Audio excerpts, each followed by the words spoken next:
குடுத்துரு. இப்படி பண்ணியே சப்பாத்தி பண்ணி குடுத்துருவான். நீங்க போட்டு எடுத்துடலாம். அச்சா என் பக்கத்துல ஒருத்தன் தீஞ்சு போய் உட்காந்து வரான்டா. ஐயோ அக்கா ப்ளீஸ்க்கா.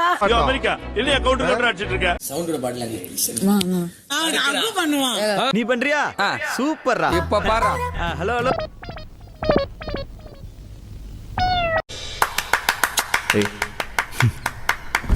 அது எப்படி இருக்குன்னா ஒருத்தர் இது ஒரு நிஜமாலுமே ஒரு சீரியஸான ஒரு விஷயம் அல்ல ஏதோ நடந்திருக்கும். அவ மாத்திரம் எந்த பட்டம் பண்ணா எனக்கு கவலை இல்லைன்னு சொல்லிட்டு அந்த ஒரு நிமிஷம் கங்கா சந்திரமுகியா மாறினது நான் உணர்ந்தேன்.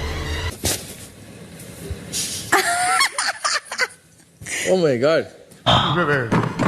பின்றியடா எம்ஜிஆரை பார்த்திருக்கேன், சிவாஜியை பார்த்திருக்கேன், இந்த மாதிரி ஒரு நடிகரை பார்த்ததே இல்லடா. அவளுக்கு வந்து எப்போ பார்த்தாலும் அந்த முடிய வச்சுக்கிட்டு எனக்கு வந்து எப்போ ஒரு ரப்பர் பேண்ட கொடுங்க.